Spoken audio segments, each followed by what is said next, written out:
he ended up getting a death sentence, the first one of his life, right? And that's kind of interesting because when you go through the literature and you talk to people, one of the reasons why Bandera commands respect is like in his lifetime, he had 5 death sentences. I saw you on the gallows twice already. You're on the gallows twice. That's why I follow you, right? Because you said what you said.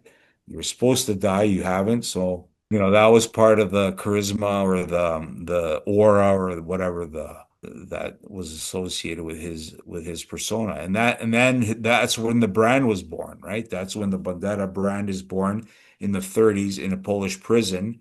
The guy's been dead for, 6 decades. You need to live your life in such a way that your enemy still hates you after you've been dead for 6 decades. Like this is so what Putin, ended up doing by focusing on one Bandera is creating like hundreds of thousands of them, that are willing to die for Ukraine. Because basically that's the story. That's his story. Свободи сонце більше не зайде, і Україна була й буде. Бо наша воля – то є наша кров, повітря нашої сили джерело. Свободи сонце більше не зайде, і Україна була й буде. I'm Stefko Bandera. I'm coming to you from Winnipeg, Canada, where I was born, and I'm a journalist slash translator and lived in Ukraine for a number of years, about a decade in total, between 91 and 2009. And then the last time I was there was 2019. Yeah, working away here, continuing on translations, mostly from Ukrainian to English, doing some journalism as well, researching and writing. And I'm with a magazine called The Black Sea Whale, which is a new thirdly.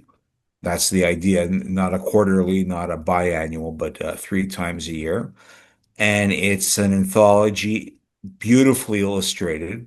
Young illustrators in Ukraine, written by young writers, fiction, nonfiction. And I have a piece in issue number 3 about James Mace, the preeminent scholar who was kind of a whistleblower of sorts in the United States when it comes to the Holodomor.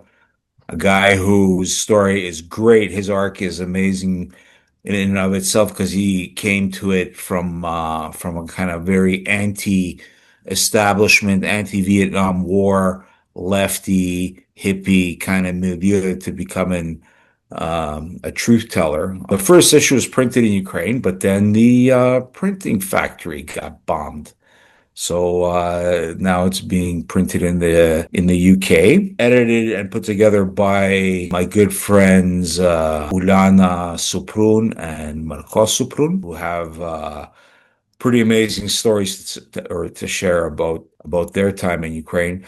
So when it comes to Ukraine, I am talking Ukraine. I'm like you, doing it from a distance, from afar for now. But wake up every day, hoping for some good news, like I'm sure we all are. So we're talking with Stefko Bandera in Winnipeg, originally from Toronto, whose grandfather was the eponymous Stepan Bandera, leader of the Ukrainian nationalist movement during World War II. So, Stefko, we crossed paths in Kyiv, probably around Orange Revolution time. Mm-hmm. You were living there. I was filming there. How did you end up going to Ukraine for the first time, and what made you decide to stay there? Because you worked there for several years as a journalist. That's right. For Piatый Kanal. You grew up in the diaspora in Toronto, right? Right. Well, it was kind of it was natural because we were, the kids of and the grandkids of war refugees. First generation Canadians. We weren't, 100% Canadian. We were no longer fully Ukrainian. It was quite an amazing time to be growing up in the 80s. And then when Ukraine declared independence in 1991, It was like, let's go, time to go to Ukraine. So we were there by October, November, so 2 months. We printed about 3 million leaflets urging people to vote yes in the referendum. By the end of it, there was about a network of 80 of us throughout Ukraine. And my job at the time was I had to take the leaflets from the printing press location to the train station, go and talk to one of the providniki, come to an agreement with them, pay them some money to take these leaflets, go back to the hotel, and then call the person in wherever it was, Dnipropetrovsk or Dniprodzerzhinsk or whatever, and say, hey, when train number 437 comes in, go to wagon number 10 and talk to Luda, and she'll give you the stuff, right? And the stuff in this case were leaflets that were then distributed. I mean, maybe let's go back just a little bit further. Like, what is your lineage? Like, did the family still maintain like sort of connections to cultural and political life in Ukraine during, all this time? Okay, so Stepan Bandera, leader of, well, when he died, the position he held, he was the leader of the foreign units of the Organization of Ukrainian Nationalists. And after he was killed, and after the trial of his killer, that whole affair, the family moved to Canada, to Toronto, Ontario. And the family was comprised of the widow, Yaroslava, Natalka, oldest daughter, born in 41, Andriy, born in 46, and Lesya, born in 48. So Andriy, the second child, the son, the only son, is my dad.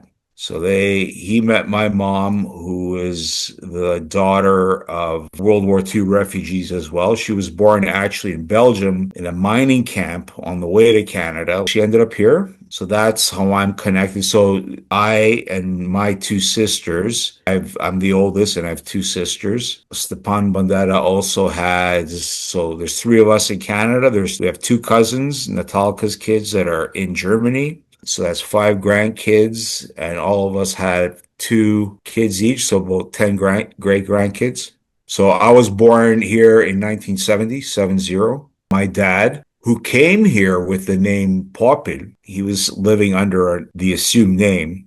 Because Stepan Bandera that was his kind of the name he lived under, his driver's license, his passport, all that stuff. His visa application to go to the United States, he had to explain all that. My dad, when he came to Canada, after his dad was killed and all that, he kept the Popil name. But when I was born, he said, well, he named me in honor of his dad. And my great-grandfather is Andriy, so Stepan had named his firstborn after his dad. That's the lineage. That's the lineage. And my dad kind of instilled that. Go ahead. I was going to say, and my father mentioned to me that your father was involved in they worked together for the Committee for the Defense of Soviet Political Prisoners. That's right. Stefan Velhash he was from Canada. He was very involved with that with my father. So he when I told him I was going to talk to you, he mentioned that. So you guys obviously grew up being very politically active for fighting for Ukraine. Well, yeah, it was activism like from the get-go. When I was 4, so 1974 in Ottawa, there was a hunger strike in support of a guy, Valentin Moroz, one of the many political prisoners. Who my middle name's Valentin. After my father named in his honor. Yeah. In his honor. That's wild. Yeah. But he was a historian from Volhynia, and he was merciless in his assessment of the Soviet system. So his writings were banned and they were snuck out and printed and became kind of one of the poster child. So at some point in 74, he's arrested and he announces a hunger strike because learned from fellow prisoners who happen to be Jewish, Zionists. The Soviets were bundling Zionists and Banderites back then. The Jewish guys who had provided the Ukrainian activists here with channels to communicate with Moroz and to get messages to him of support, including Avram Shifrin. Yuri Arye is the guy whose name I'm thinking of, and he explained that the reason Moroz declared a hunger strike in the first place was because the food they were given him was full of psychoactive drugs. It was some kind of bluish gray slop that they were drugging these guys. They were giving them all kinds of, conducting experiments, and that whole Soviet psychiatry thing is still like an unaddressed, that's a crime against humanity that, ugh.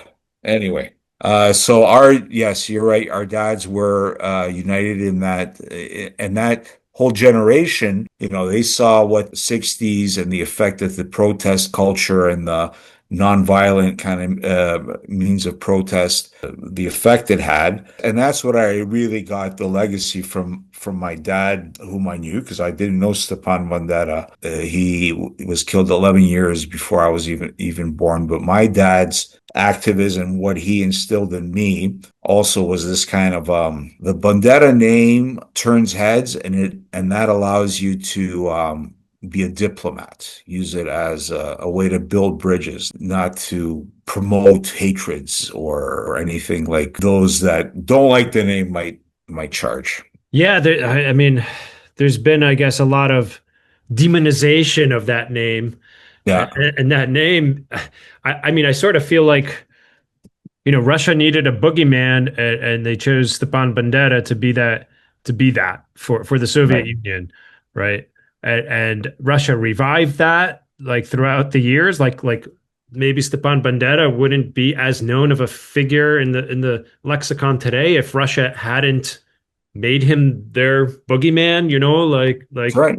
like There's one of the Putin's speeches. Here he is in June of 22. He's at this St. Petersburg Economic Forum. This is right before Wagner's Prigozhin's putsch, right? And he mentioned Bandera or Banderiucci 14 times.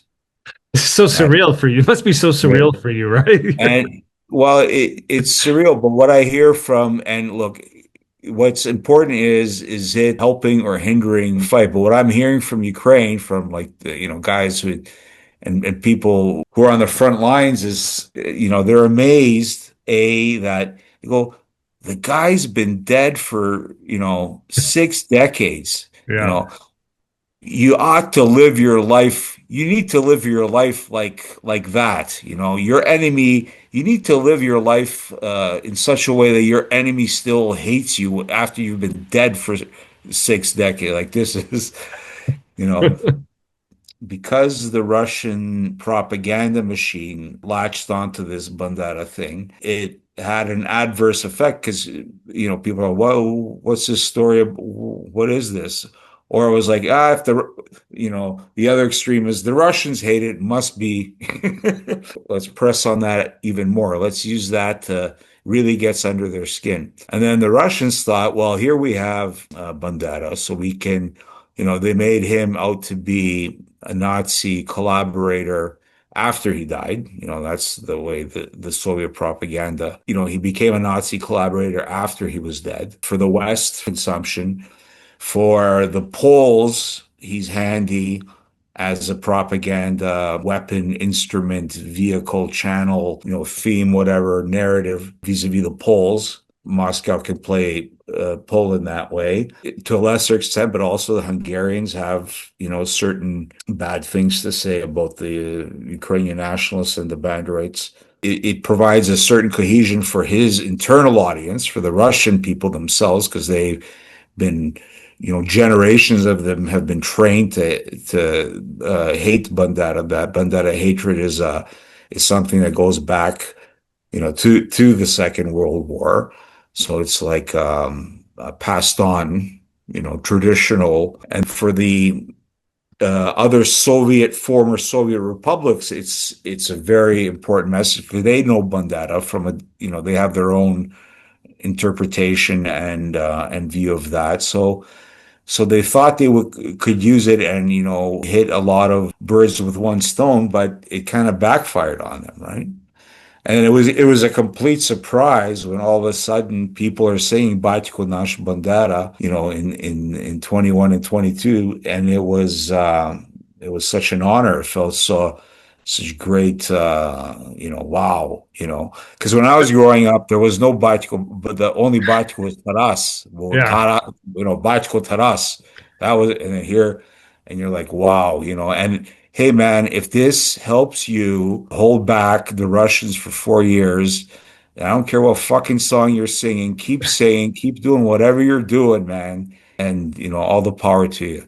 Let's unpack it a little bit. So they're saying like, Batkunash Bandera is basically like because he was a nationalist, which I grew up being that being a good thing. It meant you were like a patriotic Ukrainian who believed in a free and independent Ukraine. But, the Russians didn't like that. So they smeared that as fascism and Nazism and, anything to like repel people from that idea. But over time, it seems like Ukrainians came to like embrace that idea and realize.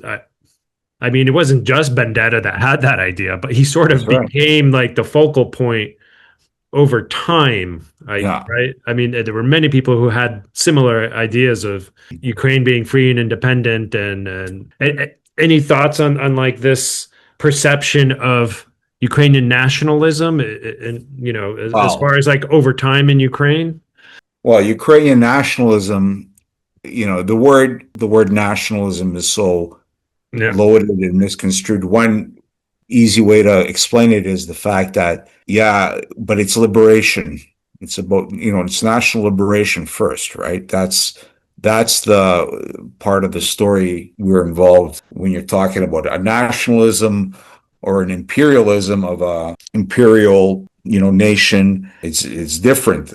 Look, this year, 2026, 100 years since 1926, when Dmitro Dontsov first publishes nationalism, Ukrainian nationalism, that's important because in 1926 is the year that Mein Kampf gets published, Hitler's Mein Kampf, right? So it's the same year, and it happens in space and time that as Hitler's doing his, geopolitical fantasizing about his Lebensraum and where all the beautiful German people are going to live. Ukrainians there's actually an answer in print by this guy, Dmitro Dontsov, who came to his nationalism quite honestly, from the left, from the East, from a socialist kind of thing, but ended up realizing that nationalism was the way to go at that time if Ukrainians are gonna survive. 1926 is also the year in May when Simon Petliura was killed in Paris, Mm. right? And that was done by a guy who we now today, the Soviet OG, the KGB slash FSB back then was called the OGPU, and the Soviets in their memoirs acknowledged that Schwarzbard was a Soviet agent that planned to kill Petliura and blame the pogroms on him. The anti-Jewish pogroms was a Soviet ploy, right? And they knew full well that Petliura was actually the guy trying to build bridges and make good with Ukraine's Jewish population. But that didn't matter in the West. The West, Ukraine, pogroms, good enough. It's believable. Yeah, right on. So this guy Schwarzbard kills Petliura and then says this for the pogroms. And then he becomes an international fucking superstar, right? He's like, oh, the righteous, avenging Jewish hero, right? Even Albert Einstein, the smartest guy in the world, supposedly, right? Even he donated money. He got tricked by this Soviet operation about, labeling Ukrainians as no good nothing, pogromchiks, and that's it. So I mentioned Petliura in that context of your question is because Bandera was like Petliura in not only the fact that he killed on orders from Moscow, but he's in a line. There was Johann Konovalets, the first leader of the Organization of Ukrainian Nationalists in 1938. In Rotterdam was killed. So you have Petliura in Paris in 1926. You have Konovalets killed by a bomb disguised as a box of chocolates in Rotterdam in 38. Bandera with cyanide spray gun in Munich in 59. Before him, of course, they killed Lev Rabit, another Ukrainian nationalist leader, in 57 in Munich. So, in that sense, he was part of a chain of people who were killed by Moscow's orders, people that were identified as Ukrainian leaders who were, violently against rule from Moscow. The other thing is that the term Banderivci, Banderites, right? So for a long time there was this term Mazepinci, right, named after the followers of Kozak Hetman Ivan Mazepa, which goes back to like the 18th century, right? Ivan Mazepa, the Battle of Poltava, 1709, against Peter the First, who some call the Great. Anyway, he was kind of the symbol for, in the Russian mental noosphere space, he was the, Kozak traitor, the guy, that Ukrainian traitor. Then came Petlura. They called them Petlurivci, Petlurites. That's all over. That's Stalin's writings. That's Lenin's writings and all that. And then Banderivci came up in during the war, and that was used as a term of disparaging, and I think it has something to do. It sounds like banda, bandits, something like that. So then it became a tool in the Soviet propaganda arsenal, and away you go. And it's what they used still as the main tool to sort of justify their invasion, right? I mean, we're going to get rid of Nazism in Ukraine, and Nazism means Banderites. Banderit regime that's taken over Kiev. We're going to eliminate the Banderite Nazi regime of the Jewish Zelensky.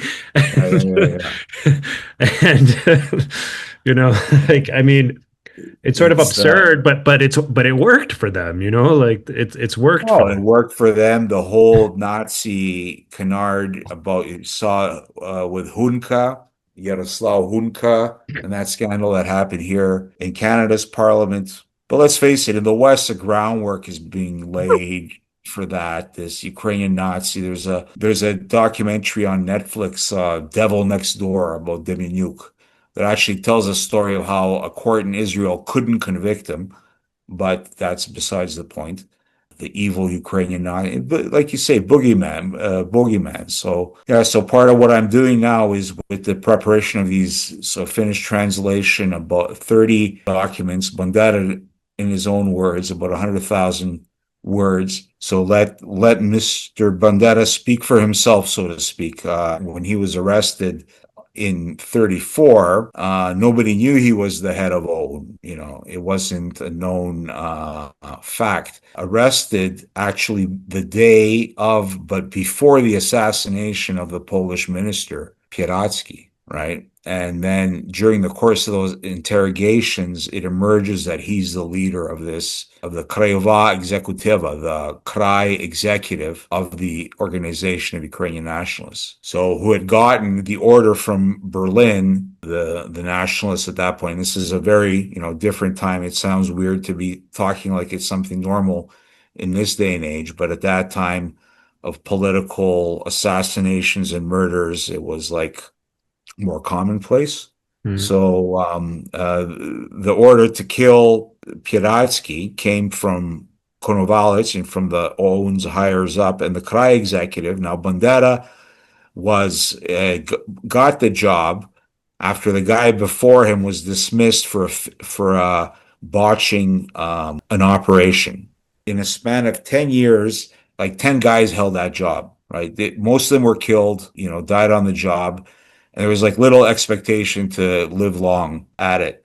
He got the position. And we know this because during the interrogations, they broke some of the other prisoners. And then he said, he took said, I'm the guy who organized all this. And then that's why he ended up getting a death sentence, the first one of his life, right? And that's kind of interesting because when you go through the literature and you talk to people, one of the reasons why Bandera commands respect is like in his lifetime, he had 5 death sentences. This is a guy that was sentenced to death 5 times, right?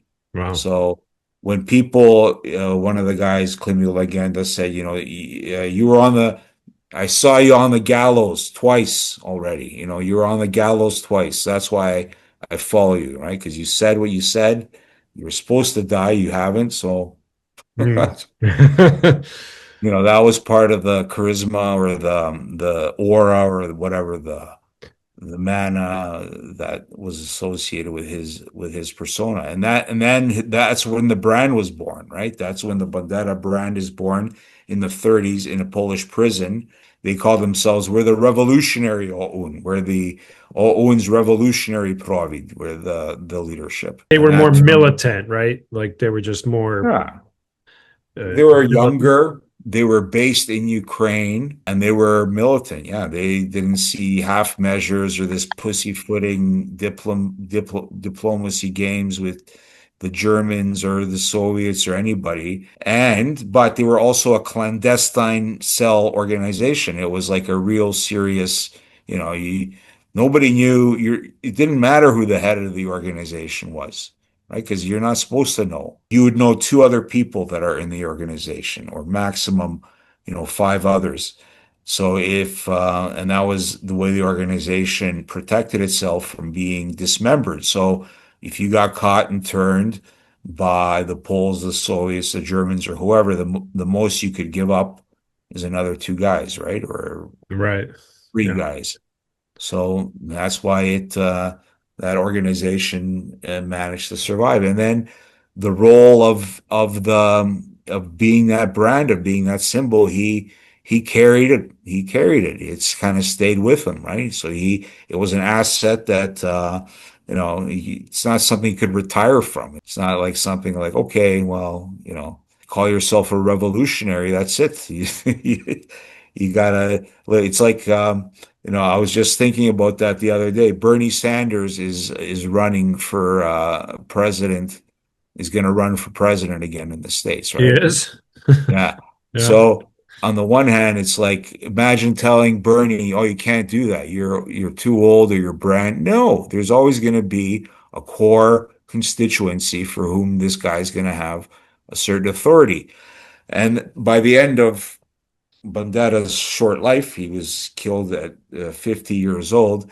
He did have a core constituency, but the nationalists themselves had gone through yet another split. There was one in 1940, and there was a post-war split, led to institutions and organizations here in the diaspora that remained mostly intact until Ukraine declared independence. And the kind of the point of all these, freedom fighters and freedom fighting seemed to have fallen by the wayside because independence came from a largely non-violent means. Now, when you said that back in the day, back in 91, that, oh, look, independence fell to us from the sky, it would be, the UPA veterans and the other is that would remind you, no, this independence, we've paid for it. We paid it for it in blood already. Generations have, right?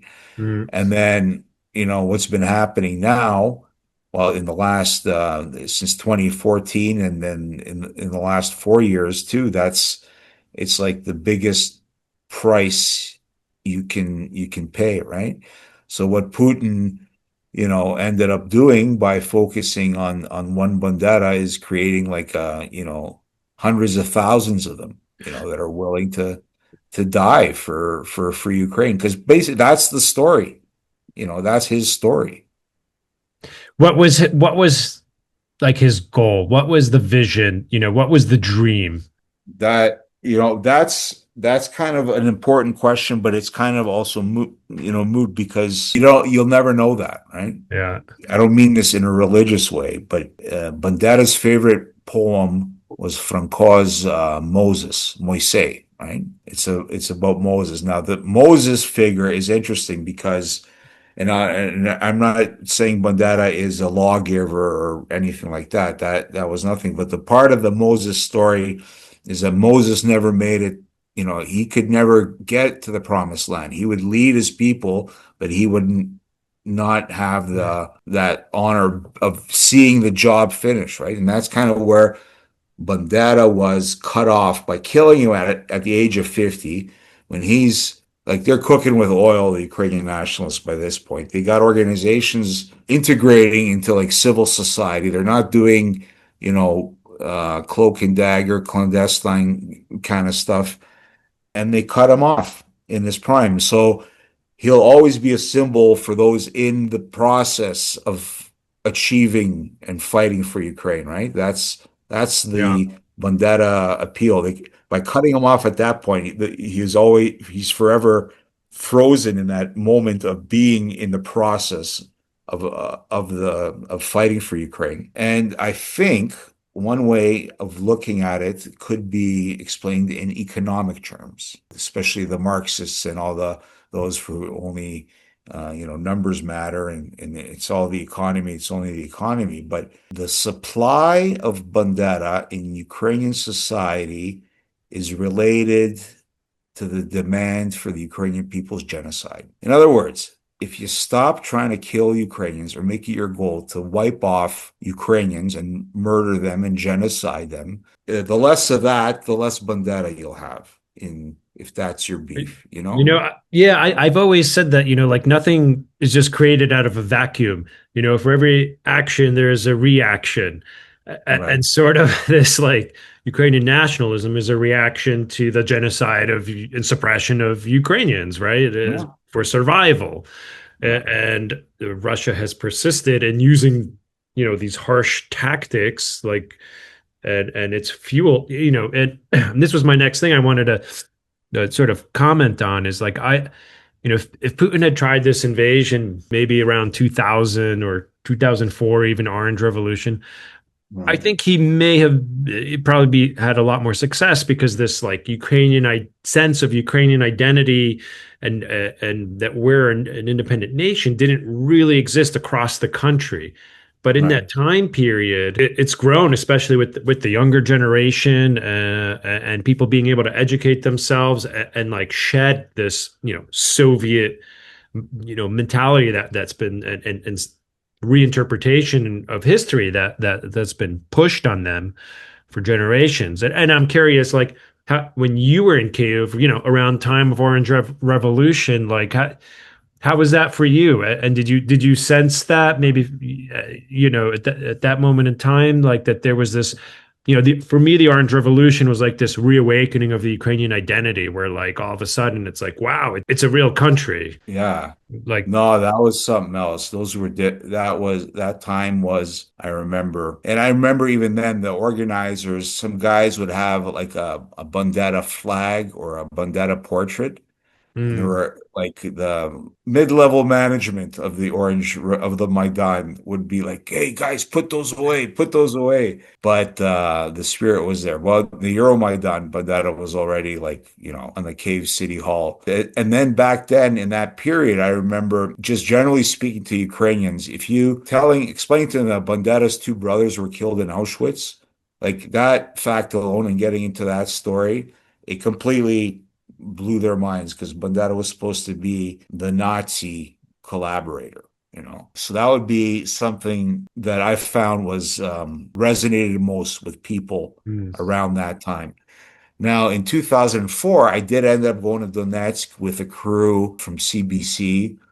And there was, if you remember, after Orange Revolution and the success, the third tour, there was this initiative called Південно-Східна Українська Автономна Республіка. So Southeastern Autonomous Ukrainian Republic. And that was basically Donetsk, Luhansk, the industrial heartland. And they held z'їзд, a rally, an assembly in Severodonetsk. Severodonetsk, yeah, I remember that. Yeah, and then there was a guy called Yevhen Kushnaryov who was then a big ideologue of that. This is my interpretation, but what Yushchenko did right then, and this is what Yushchenko did to avoid war, was and at the time everybody was laughing at it.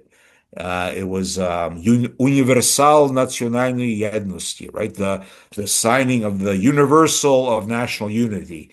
Universal, of course, being a reference to the Ukraine's independence from 100 years ago when it was proclaimed through the issuance of four documents called universals, universale. What Yushchenko did was he did this universal of national unity, and he got the Donetskis to buy in, right? He got the people from the Akhmetov, the oligarchs from Donetsk to come on side, right?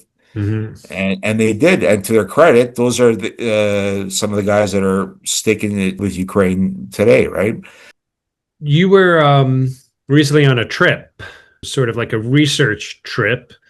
Is Research that is slash. that yeah? Can you talk a little about that? Is that related to the documents that you're? Yeah. Well, these documents, so there's one book out there in English by a German academic, Stepan Bandera, Life and Afterlife, Cult, Genocide, Fascism, along those lines. And that book, which is kind of the only English language real offering in the academic world, which it's a big hit job, to put it bluntly. One of the many lies in that book that mentions me, by the way, 19 times. It's like one of these cases where, you wonder, as a journalist, you could never write the shit he wrote about me without consulting the source, right? But in the academic scholarly world, it's all fair game. They can get away with it. Libel and slander don't apply under academic cover. So one of the lies in that book has to do with episode where Bandera was supposedly made certain advances vis-a-vis a certain woman whose husband then beat the shit out of him. And it's in part of the book where the author is really trying to make Bandera out to be a despicable human being, to kind of to justify his lies about him. How would he even know like any details like Well, that that? see that, and he uncritically, the source of that is a Soviet document which he uncritically, provides. So anyway, I found documents here in Winnipeg between the people in question, namely letters from Bandera to this individual. And then in London, in England, where they have Bandera's writings, they found letters from this individual to Bandera. And I found that in both locations, and then brought them together. So, it's part of the chipping away at the lies that this single book contains. But anyway, it's an important kind of piece of the puzzle, because those ad hominem arguments that sneaking into an academic publication, stuff that's a lie, but b meant to defame and without identifying it as such, is like should be a no-no.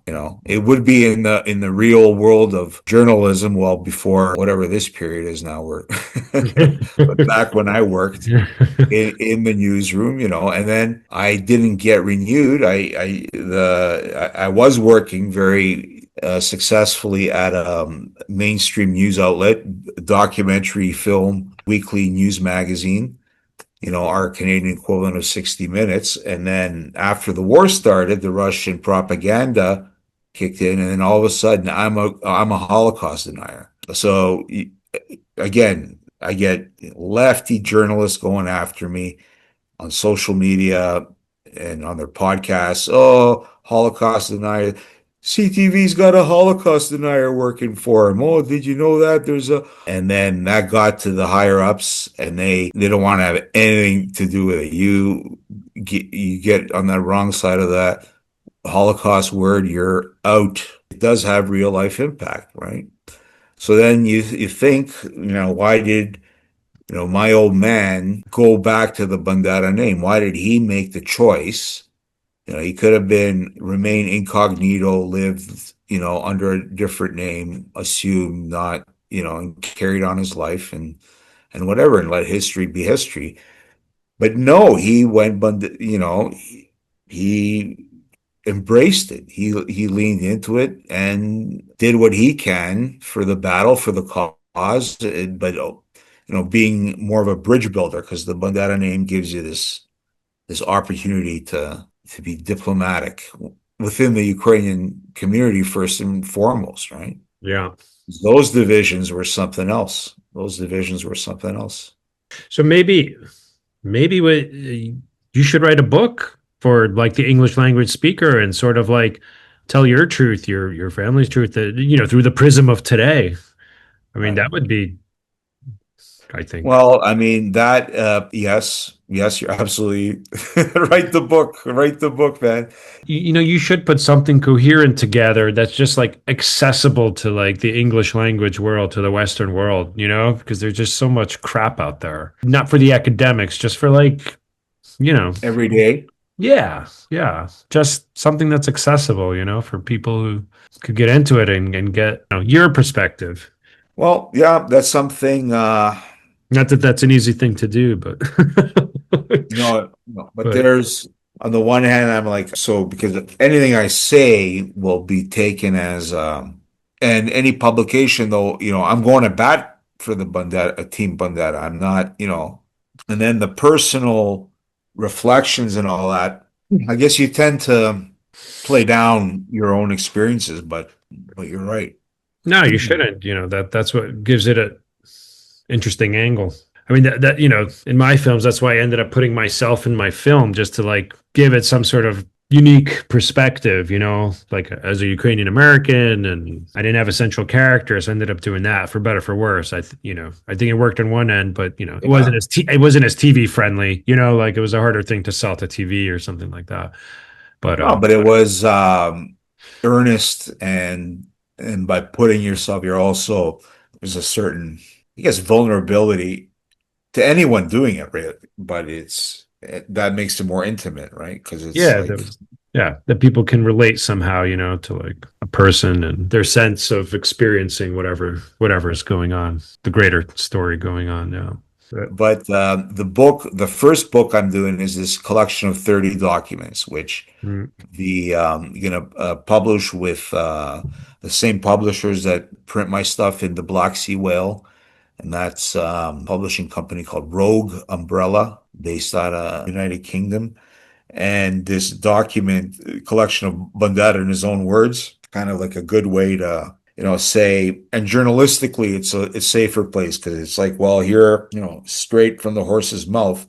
The challenge though is presenting all the information the reader needs to understand, you know, Mm. some Yeah. of the things being said there. But there's some powerful lines. Bandera's last article in his lifetime appeared in the April of '59 in the Easter issue of the newspaper Szlach Peremóhy, which was published in Munich at the time. It was in its fifth year of publication. The title of it is Halfway There, a Pumiki, and the subject of it was a big standoff in the world, and it was the Berlin crisis, right? So, the world was a very different place. It's 1959. America has the bomb. The Soviets have the bomb. The Brits have the bomb by this point. The French are on the verge of getting it in 1960. The hydrogen bomb, thermonuclear bomb, the second generation nuclear bombs have been tested, and it looked really tense. And Khrushchev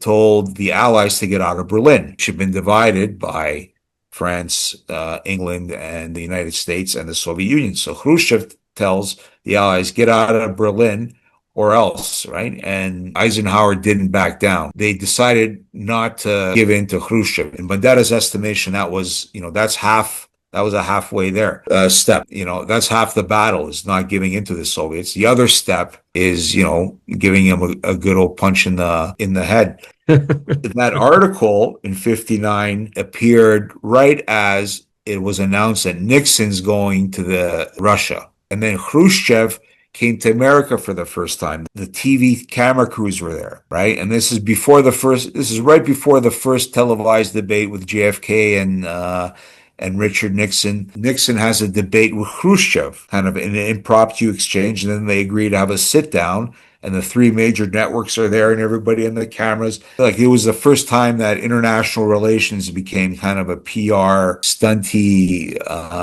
production. That same year in '59, the Congress unanimously adopts something called the Captive Nations Resolution, right? Which really pissed off Khrushchev, but it was basically a resolution recognizing the people under the Soviet Union and China to communist China for their right for independence. So that was 1959, and Bandera in that article, in his last article, also tells the Europeans, he says, you can't rely on the Americans' support. The Americans have their own interests. Unless the Europeans build up their own land conventional forces, the Soviet threat is not going to be kept in check. So in a weird way, the situation is very different now. But on those points, Bandera was right. He was right on the fact that, Europe can't count on America to be there. And the other thing he was right about was America or the Europeans or nobody coming to fight to Ukraine's aid or the other peoples that are under the Soviet Union. That if it's not there, if there's no Ukrainian fighting for a free Ukraine, then, no one's going to come and help you, right? Yeah. And in that point in time, also Ukraine was still like an unknown or little known entity. It was completely different. Pierre Trudeau, the Prime Minister of Canada in the 70s, father of Justin Trudeau, not to be mistaken, he likened, in a discussion with my dad, he likened Ukraine to Quebec. He said, Ukraine is like Quebec is for Canada. So you have this one province that feels itself distinct and occasionally wants to separate. That ended that fucking meeting. They walked out saying that is, there's no comparison. Just by the sheer number of lives lost, you compare Quebec to Ukraine. Like, are you kidding me?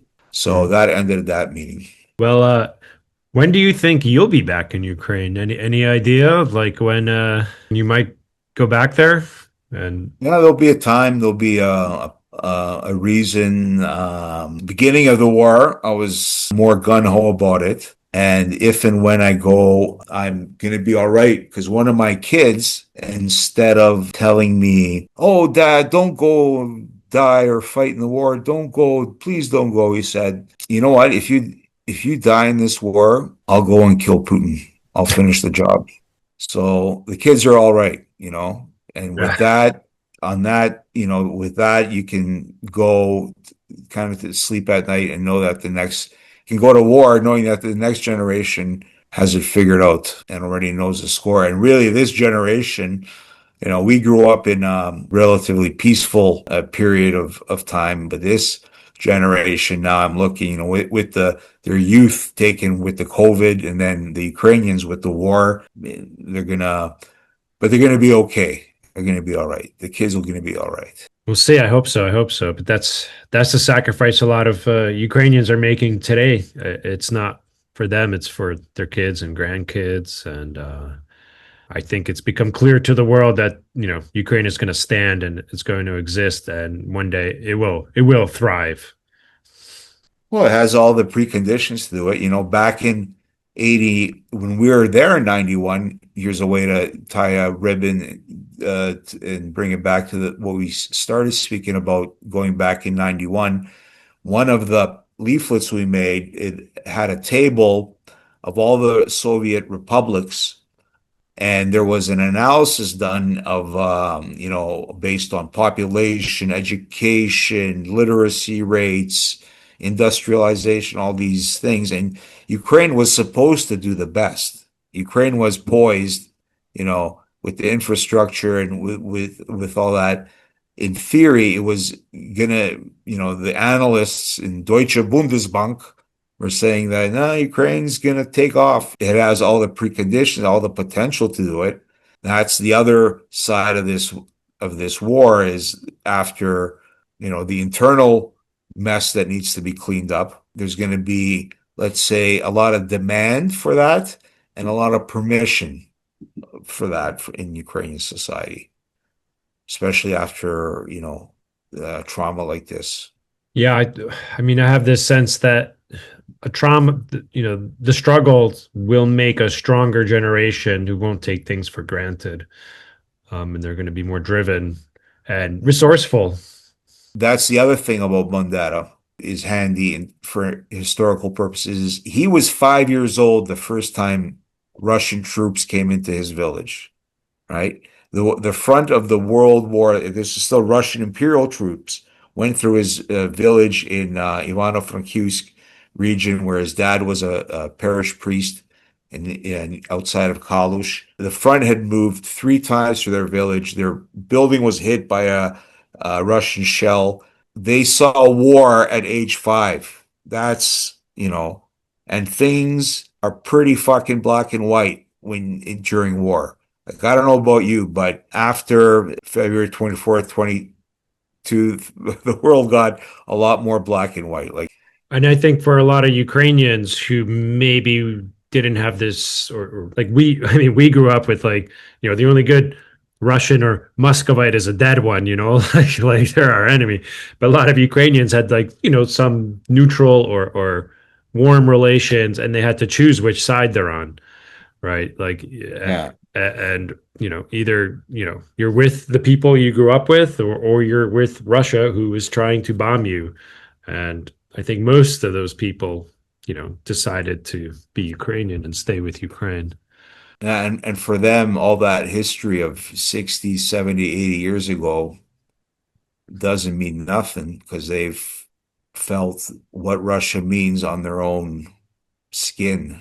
Mm. They have firsthand knowledge and experience. Their Russophobia is evidence-based.